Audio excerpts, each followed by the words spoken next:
우리 교회 옆에는 가게 하시는 분들이 있습니다. 영세 사업자들이죠.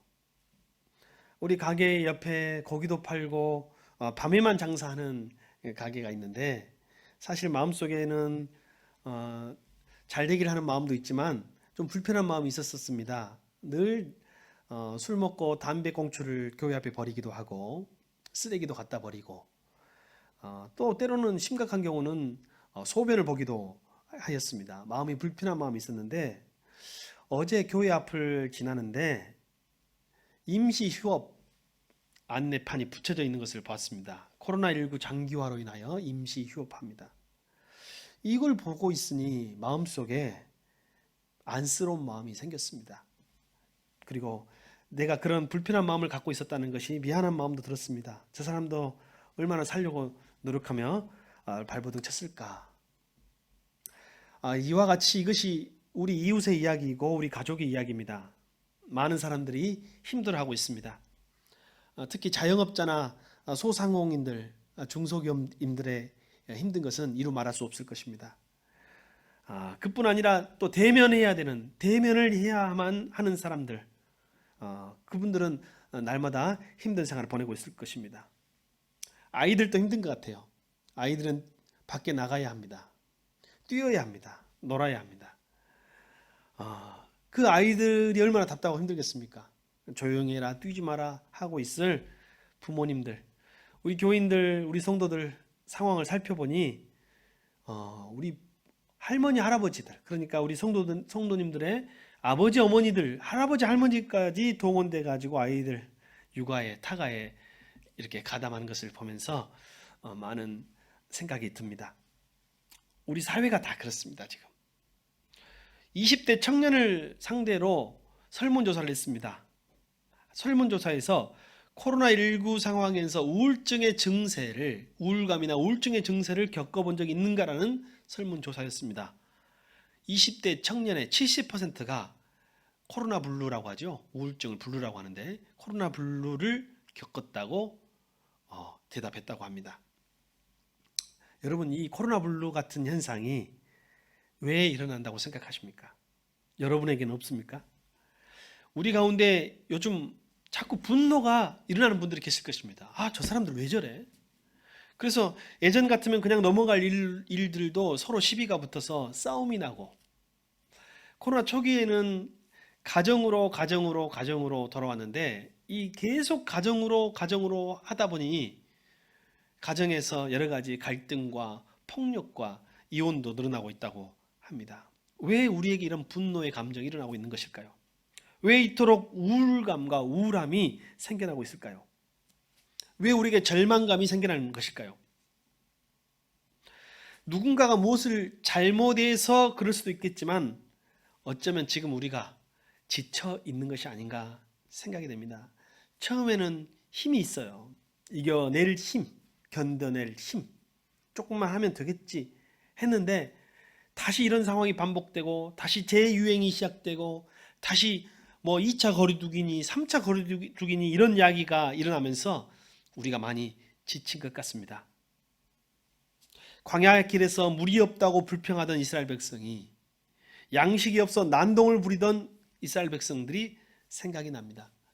한 설문조사는 좀 아이러니한 설문조사가 있었습니다. 세계 나라 국민들을 대상으로 조사를 했었는데, 코로나 대응이 가장 잘된 국가 중에 하나가 대한민국 아닙니까? 그런데 코로나에 대해서 가장 힘들어하고 가장 염려하고 있는 나라도 대한민국 사람들이라는 조사가 있었습니다. 아마 잘한 만큼 지쳐 있지 않을까 싶습니다. 정부도 많이 지친 것 같습니다. 그리고 관계기관 공무원들도 꽤 지친 것 같습니다. 방역당국도 꽤 지친 것 같습니다. 교회들도 많이 지친 것 같아요. 아마 이 대면 예배를 드리지 못하고 현장 예배를 드리지 못하는 교회들도 많이 지친 것 같고, 일반인들도, 그리고 청년들도 미래를 준비하고 나아가야 하고, 또 청년 때는 얼마나 에너지가 넘칩니까? 그러나 한 장소에만 머물러야 하는 그들이 다 우리 사회가 지쳐 있습니다. 우리는 이 지쳐 있음을 인정함이 필요합니다. 우리 서로 지쳐 있음을 인정합시다. 잘 견디고 있고 직접 월급 나오고 하는 분들은 아마 자영업자에 비해서는 덜 힘들어도 이 사회 분위기와 이 속에서 지쳐 있지 않다는 것도 이상한 일이죠. 한 성도가 목사님에게 편지를 썼습니다. 편지 내용은 그렇습니다. 코로나19 때문에 요즘에 그 서울에 있는 사랑제일교회가 광고를 또 메이저 신문에 광고를 내면서 정부가 기독교를 핍박하고 있고 우리들은 투쟁할 것이라는 그런 광고를 게시하고, 이것들을 보면서 자기 주변의 가족들 중에 교회 안 다니는 사람이 계속 전화 와가지고 자기를 괴롭힌다는 거예요. 이분이 여자 집사님이신데 친정 아버지가 전화 와가지고 너 당장 교회 그만 다녀라. 오늘부터 교회 다니지 마라. 교회가 그런 곳이냐? 하면서 나가지 말라고 억지를 쓰는 분들도 계시고, 또 옆에 있는 형제들이 전화 와가지고 평상시에 전도하려고 그렇게 애를 썼는데 전화하고 와가지고 무슨 교회에 대해서 교회가 어쨌다는 등 전광훈이가 어쨌다는 이런 거 하면 캡처해가지고 신문도 보내주고 스크립에서 보내주고 한다는 것입니다. 아마 이런 교회 다니신 여러분들 주변에서 또 직장에서 흔히 경험하는 우리 일상의 모습이 아닌가 생각이 됩니다. 어쩌다 우리가 이렇게 됐습니까? 어떤 한 성도는 이제 아마 거리두기 기간은 아닌 것 같은데 아마 대면 예배가 가능하고 현장 예배가 가능했던 기간이었던 것 같습니다. 교회 갔다 와서 성경책을 들고 이제 엘리베이터를 탁 탔습니다. 이제 집에 올라가는 것이죠. 근데 누군가 급하게 엘리베이터 잡으러 뛰어오더니 아니 됐습니다. 그냥 먼저 올라가세요 라고 하는 것이에요.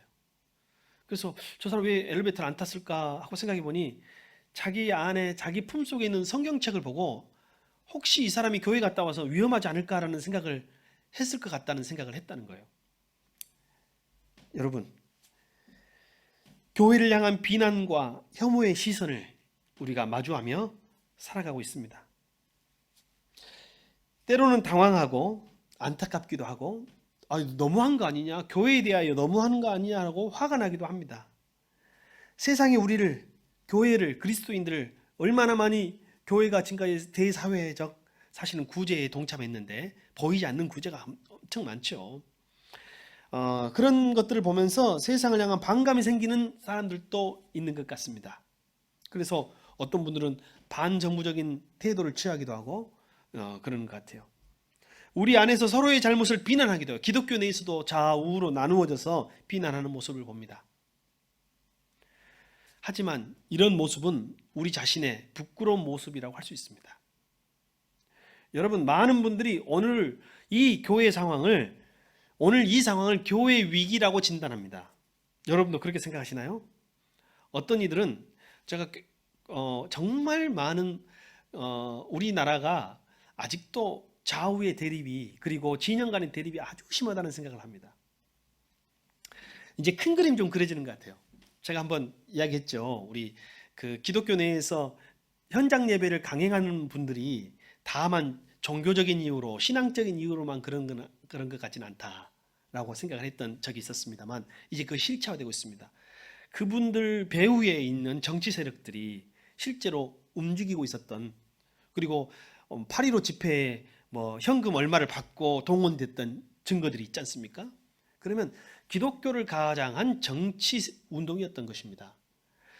이번에 의사들이, 거기 순진하고 순수한 의사들도 있겠지만 의협과 의사들 그리고 의대 학생들까지 이번에 어떤 특별한 자기들의 행동을 취했죠.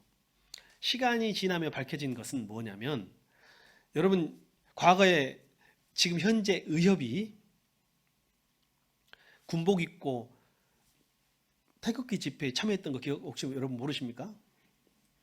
이것 또한 이게 좀 이 상황에서 되어지지 않아야 될 일인 것 같은데, 이 좀 반정부적인 아니면 진영 간의 정치적인 움직임이 배후에 또 도사리고 있는 것 같은 그런 느낌들을 우리가 이제 큰 그림 차원에서 보게 되는 것 같습니다. 좋습니다. 다시 우리 말씀의 중심으로 한번 돌아오고 싶습니다. 자, 여러분, 교회가 위기인가요? 여러분 어떻게 생각하신가요? 누군가는 그러대요. 이제 전도는 잘 되지 않을 것이다. 그러면 교회는 미래가 없다. 또 어떤 분들은 이제 뿔뿔이 흩어진 성도들, 온라인 예배에 익숙해진 현대인들은 다시 예배당에 돌아오지 않을 것 같다는 그런 염려를 하는 이들도 있습니다. 그러면 기독교는 쇠퇴할 것이다 라고 예언하는 분들도 있습니다. 여러분 어떻습니까? 여러분의 생각은 어떻습니까? 기독교가 위기라고 생각하십니까? 오늘 비로소 여러분 생각을 정리하십시오. 기독교의 위기는, 교회의 위기는, 우리 그리스도인의 위기는 대면 예배와 현장 예배를 드릴 수 없는 것이 아니라, 교인이 줄어드는 것이 아니라, 비대면 예배에 우리의 위기가 있는 것이 아니라 하나님과의 임재, 하나님과의 대면이 없는 기독교, 하나님의 임재가 없는 예배, 여기에 기독교의 위기가 있는 것입니다. 비록 우리가 흩어져서 예배한다 해도 오늘 여러분이 있는 그 자리에 하나님의 임재가 있기를 소망합니다. 기독교의 위기는 교세 감소에, 교인 수의 감소에 있는 것이 아니라 예수 정신의 감소에 있는 것이며 예수 닮아가는 성도의 감소에 있는 것입니다. 여러분 어찌 보면 코로나는 지구상에 인간 빼놓고 모든 것들을 유익하게 했다고 하는 연구조사가 있습니다. 이 상황이 여러분 참으로 교회를 위기에 빠지는 상황이라고만 생각하십니까? 교회를 갱신하게 하고 나의 신앙을 돌아보게 하고 내 신앙이 얼마나 건물 중심적인 신앙이었는지, 하나님과의 교제와 관계가 부족한 신앙이었는지를 돌아보게 하는 계기가 되지 않겠습니까? 여러분, 그러나 교회에 몸담고 있고 그리고 우리는 신앙생활을 하고 있는 그리스도인으로서 교회의 미래를 염려 아니할 수는 없을 것입니다. 자, 이제 어떻게 하면 우리의 고민 해결할 수 있을까요? 어떻게 하면 현재 교회와 우리 그리스도인이 당한 이 문제를 우리는 해결할 수 있을까요? 자, 말씀을 한번 찾아보겠습니다. 요한복음 15장 8절입니다. 같이 한번 읽어주시죠. 너희가 열매를 많이 맺어서 내 제자가 되면 그것으로 내 아버지께서 영광을 받으실 것이다.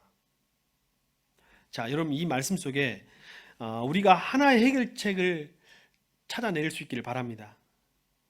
자, 오늘 상황이 어떤 상황입니까? 오늘 상황은 한마디로 말하면 하나님께 영광이 돌아가지 못하고 있는 상황입니다. 하나님께 영광이 올려지지 못하고 있는 상황입니다. 우리 그리스도인들이 제자로서의 모습을 보여주지 못하고 있는 상황입니다. 지금 이렇게 우리는 이 시대를 진단할 수 있습니다. 우리가 주님의 참 제자가 되지 못해서 하나님의 영광을 가리고 있는 상황이 오늘 현 상황이라는 것입니다. 요즘 벌어지고 있는 많은 상황들을 보면 어쩌면 이렇게도 하나님의 영광을 가리는 일들만 할 수 있을까라는 생각이 들지 않습니까? 아니, 어쩌면 저렇게 저 교회는, 어쩌면 저 사람은, 어쩌면 저 목사는, 어쩌면 저 성도는 교회 다닌다고 그렇게 큰 소리 치면서 하나님의 이름으로 어쩌면 저렇게 하는 일마다 하나님의 영광을 가리는 일만 하는 것일까? 한탄이 나올 지경입니다. 우리 믿는 이들이 과연 하나님을 증거할 수 있는 상황인가요? 우리의 믿음이 어떠한지를 보여줄 수 있는 상황인가요? 우리가 믿음이 좋은지를 증명할 수 있는 상황인가요? 교회의 존재 이유조차 세상에 바로 증거할 수 없는 상황 속에 우리가 놓여 있다고도 할 수 있습니다. 자, 이런 상황이 된 것은 오늘 성경은 뭐라고 하냐면 우리가 열매를 맺지 못하고 있기 때문이라는 것입니다. 그리스도인이 열매를 맺지 못하고 있기 때문에 세상으로 이런 핍박을 당하고 있는 것이라고 여겨지는 것입니다. 너희에게 열매가 없기 때문이다. 여러분, 우리가 맺어야 할 열매는 그럼 무엇일까요? 한번 성경을 통해서 찾아봅시다. 우리가 열매를 맺어야겠죠. 자, 요한복음 15장 9절 이하입니다. 9절 이하 12절까지를 한번 읽어볼까요? 우리가 어떤 열매를 맺어야 하는가? 아버지께서 나를 사랑하신 것과 같이 나도 너희를 사랑하였다. 너희는 내 사랑 안에 머물러 있어라. 너희가 내 계명을 지키면 내 사랑 안에 머물러 있을 것이다. 그것은 마치 내가 내 아버지의 계명을 지켜서 그 사랑 안에 머물러 있는 것과 같다. 내가 너희에게 이러한 말한 것은 내 기쁨이 너희 안에 있게 하고 또 너희 기쁨이 넘치게 하려는 것이다. 내 계명은 이것이다. 내가 너희를 사랑한 것과 같이 너희도 서로 사랑하여라. 여러분, 오늘 성경 말씀을 읽어보니 주님이 말씀하시는 열매는 무엇이라고 생각됩니까? 사랑이라는 열매입니다. 아버지께서 영광을 받지 못하시고 우리가 주님의 참 제자가 되지 못한 것은 우리가 열매 맺지 못함이요, 그 열매는 바로 사랑이라는 열매입니다.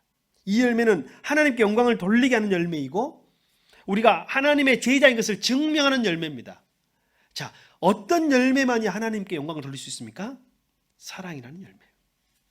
어떤 열매만이 예수 그리스도의 제자라는 것을 증명할 수 있습니까? 바로 사랑이라는 열매입니다.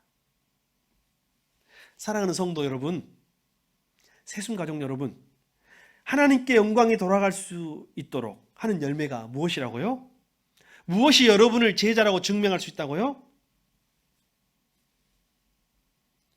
여러분, 우리가 분노할 수 있습니다. 여러분, 우리가 위기 속에서 있을 수 있습니다. 그러나 오늘 우리가 위기 속에 있지만 이 위기 속에서 자칫하면 사랑을 잃어버릴 때가 있습니다.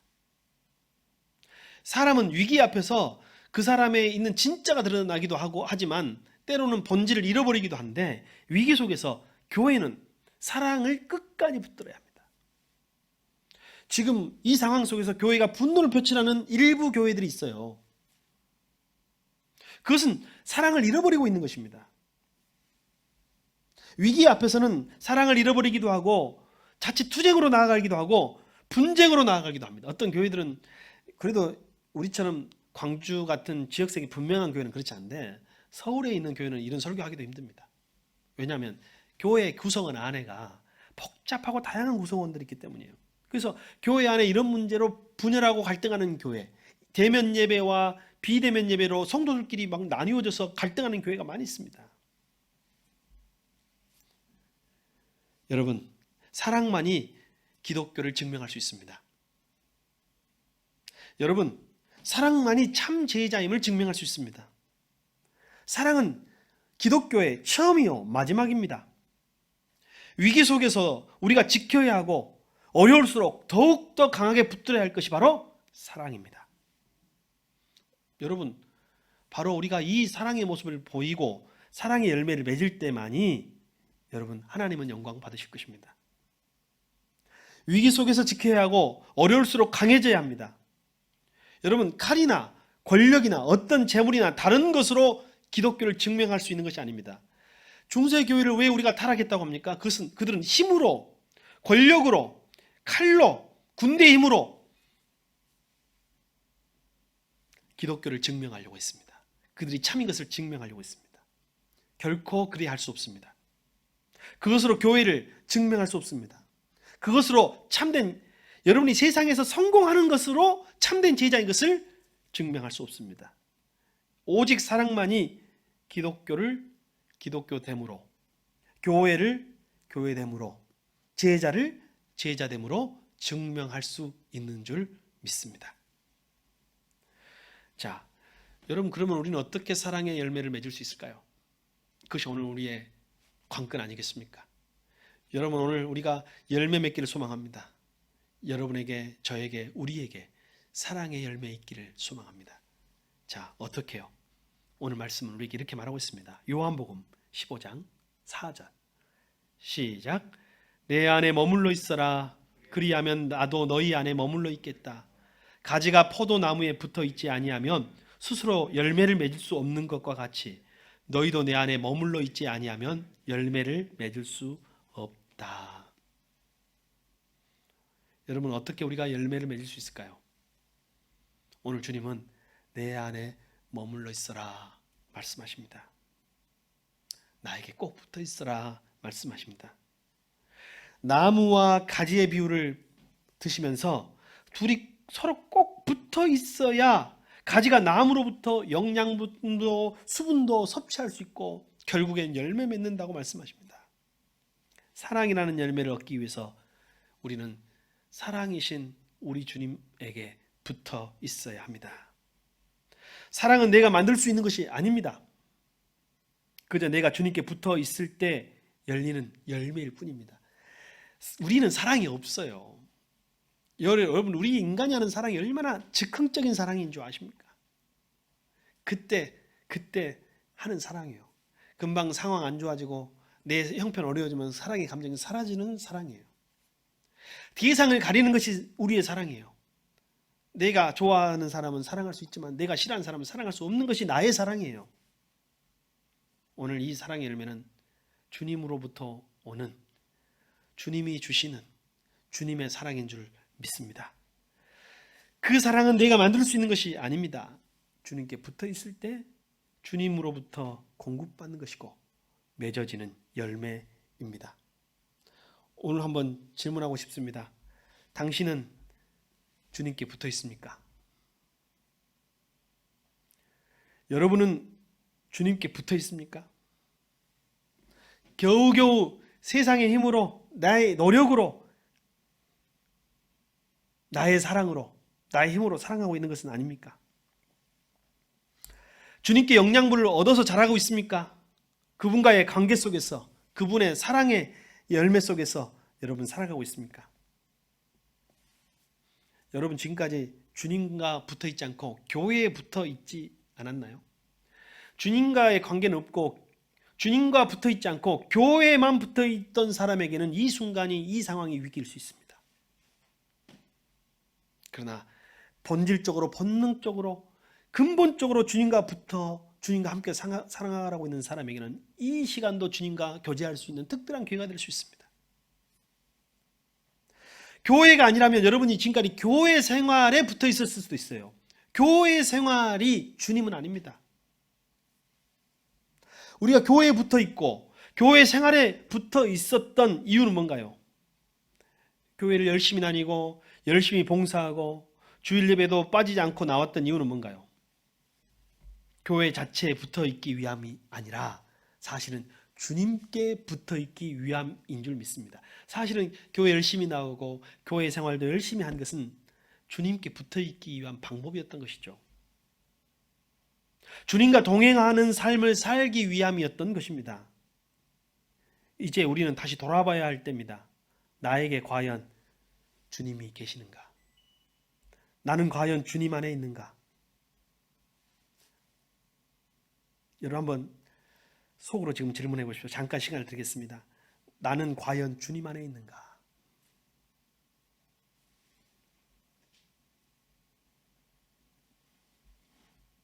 나는 지금까지 무엇에 붙어 있었으며 무엇에 붙어서 살고 있었는가? 나는 지금까지 무엇으로부터 영양분을 공급받고 있었는가? 여러분 자신에게 진지하게 물어보십시오.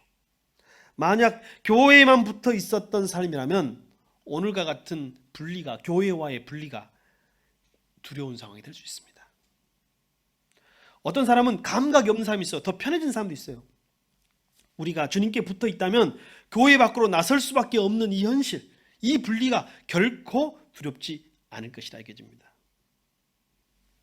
여러분 참 아이러니하죠. 방송 예배가 참 불편한 예배인데 방송 예배가 참 편한 예배입니다. 방송 예배를, 온라인 예배를 계속 하다 보니 제가 어떤 목사님과 이렇게 서로 소통하다가 목사님이 이런 고백을 하는 거예요. 교인들이 방송 예배가 편해졌다고 그래서 걱정을 했다고 그래요.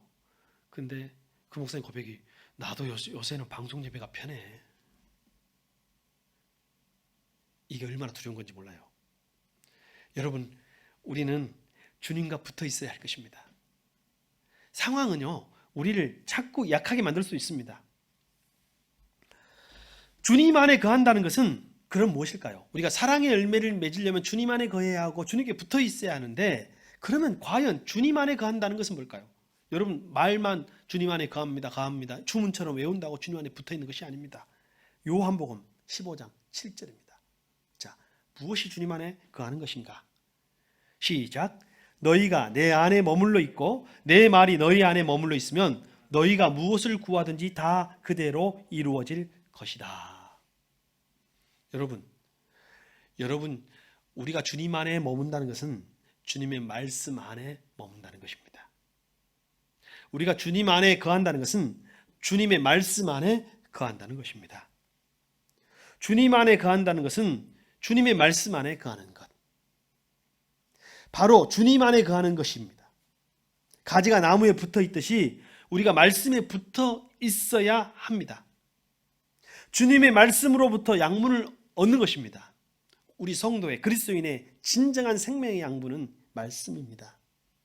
주님께서 우리에게 사랑의 열매를 선물로 허락하실 때 허락해 주실 것입니다. 말씀이 우리를 변화시켜서 열매를 얻도록 해줄 것입니다. 이 열매가 하나님께 영광을 돌리게 하고 우리가 제자됨을 증명하게 할 것입니다. 이 열매를 세상 사람들이 먹게 되면 그들도 그리스도의 사랑에 빠지게 됩니다. 전도는 이것입니다.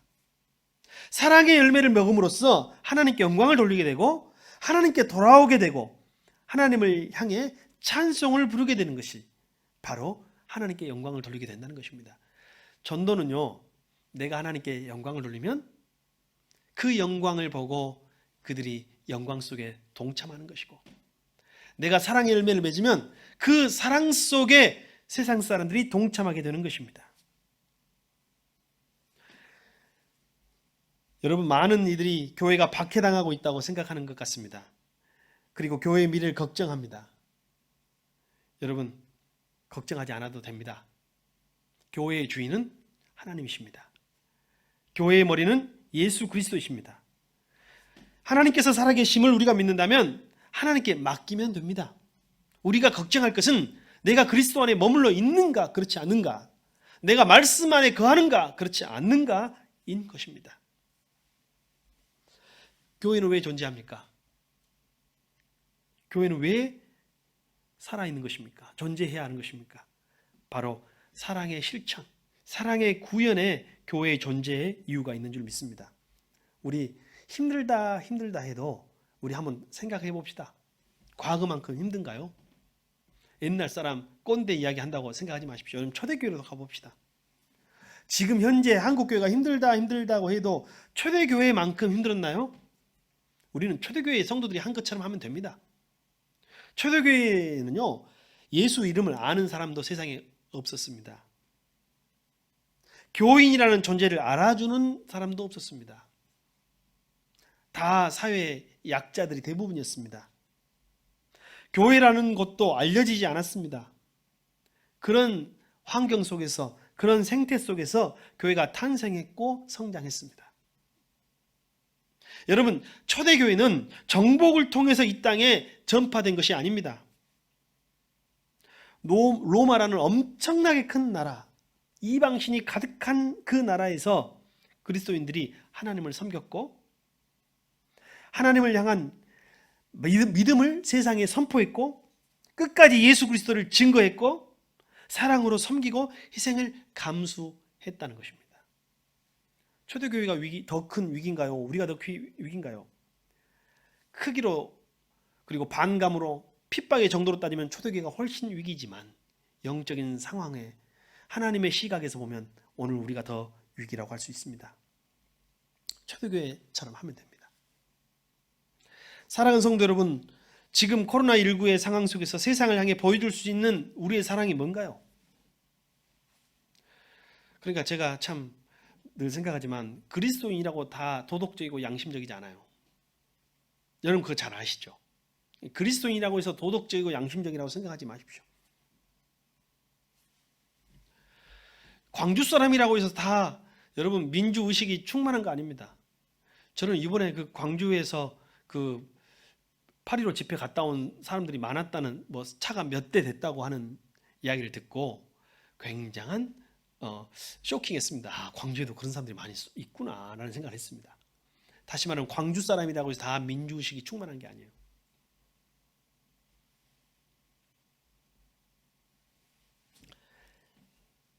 우리가 이 세상에 보여줘야 할 것이 뭔가요? 광주에서도 지금 몇몇 교회는 그 현장 예배를 드려야 되겠다고 공언하고 반정부적 지금 기독교를 핍박하고 있다고 이 투쟁에 지금 동참하는 교회들이 몇 개 생겼습니다. 광주에도 그런 교회가 있다는 거예요. 이것은 지역의 문제가 아닌 것 같아요. 우리가 세상에 보여줄 수 있는 것은, 사랑의 공동체로서 세상에 보여줄 수 있는 것은, 어찌 보면 우리가 생명과 같은 예배를 잠시 온라인 예배로 돌리는 것도 세상 사람이 볼 때는 사회를 염려하는, 사회를 생각하는, 세상 사람들의 영혼과 생명을 소중하게 생각하는 기독교의 사랑의 표현이 아니겠습니까? 오늘날 기독교가 위기에 처했다고 많은 사람들이 이야기합니다. 그리고 세상으로부터 외면당하고 있습니다. 다시 한번 말씀드립니다. 초대교회로 돌아가서 다시 생각해 봅시다. 그때 세상이 교회를 알아줬습니까? 믿는 사람들을 존중해 주었습니까? 믿음에 대하여, 복음에 대하여 아는 사람들이 있었습니까? 그러나 그때 초대교회가 어떻게 했습니까? 몇 명 안 되지만 5명, 10명, 20명 모였지만 몇 안 되는 그들이 하나님의 사랑 안에 거했고 그리스도의 말씀 안에 거했고 하나님께 영광을 돌리는 열매를 맺었고 사랑과 섬김으로 참 제자임을 드러냈습니다. 오늘 기독교에 필요한 것이 이 모습인 줄 믿습니다. 바로 우리에게 필요한 믿음이 바로 이 믿음인 줄 믿습니다. 사랑하는 성도 여러분, 요즘 한국 사회는 집 때문에 시끄럽습니다. 여러분은 지금 어떤 집에 살고 있습니까? 여러분이 사시고 있는 집에 만족하시며 살고 있습니까? 여러분은 지금 어떤 교회, 어떤 모습의 교회에 출석하고 있는지 관심 있으신가요? 여러분, 사람들이요, 어떤 집에 사는지, 앞으로 어떤 집에 살지 아주 관심이 많은 것 같아요, 한국 사람들이. 그리고 이번에 신문을 보니까 30대가 빚을 대거 서울에 집을 많이 샀다고 해요. 평생 나는 서울에 못 살지도 몰라 지금 아니면 했던 그런 마음이 반영됐다고 합니다. 여러분, 이제 질문을 바꾸십시오. 어떤 집에 사는 것보다 정말 우리 집은 행복한 가정인가? 정말 나는 행복한 가정을 이루고 있는가에 대하여 질문하십시오. 나는 어떤 교회에 출석하고 있는가 보다도 나는 정말 주님 안에 거하고 있는가에 대하여 질문하실 수 있기를 바랍니다. 여러분, 이 질문 앞에서 주님께서 말씀하십니다. 우리 말씀을 찾아봅시다. 주님이 오늘 우리에게 이렇게 말씀하고 있습니다. 요한복음 15장 18절 19절 시작. 세상이 너희를 미워하거든 세상이 너희보다 먼저 나를 미워하였다는 것을 알아라. 너희가 세상에 속하여 있다면 세상이 너희를 자기 것으로 여겨 사랑할 것이다. 그러나 너희는 세상에 속하지 않았고 오히려 내가 너희를 세상에서 가려 뽑아냈으므로 세상이 너희를 미워하는 것이다. 여러분, 초대교회 때도 지금도 세상은 여전히 우리를 미워했습니다. 미움의 이유는 다르지만. 자, 다음 요한복음 15장 12절 세상이 우리를 미워하는 것은 너무나 당연하지만 우리가 세상에 속해 있지 않기 때문이라는 것입니다. 자, 한번 주님의 말씀을, 주님의 당부를 읽어봅시다. 12절 이하 내 계명은 이것이다. 내가 너희를 사랑한 것과 같이 너희도 서로 사랑하여라. 사람이 자기 친구를 위하여 자기 목숨을 내놓는 것보다 더 큰 사랑은 없다. 내가 너희에게 명한 것을 너희가 행하면 너희는 나의 친구다. 마지막 주님의 당부를 기억하십시오. 주님의 계명을 기억하십시오. 주님의 당부는 내가 너희를 사랑한 것 같이 너희도 서로 사랑하여라. 너희가 이것을 행하면 나의 친구다. 나의 제자다. 저는 마지막 이 시대에 주님 오시기 전 종말의 마지막 시대에 살아가는 우리 새숨의 가족들에게 간절히 소망합니다. 여러분, 우리 새숨 가족이 사랑 공동체 되기를 소망합니다. 우리 새숨 가족이, 우리 새숨의 가정들이 사랑을 회복하고 행복한 가정이 되기를 소망합니다. 나는 우리 새숨의 가족들이 세상에 나가 그리스도 안에서 맺은 사랑의 열매를 보임으로 하나님께 영광을 돌리는 그리스도인, 그 교회 공동체 되기를 소망합니다. 주님께서 오늘 우리에게도 그것을 당부하십니다.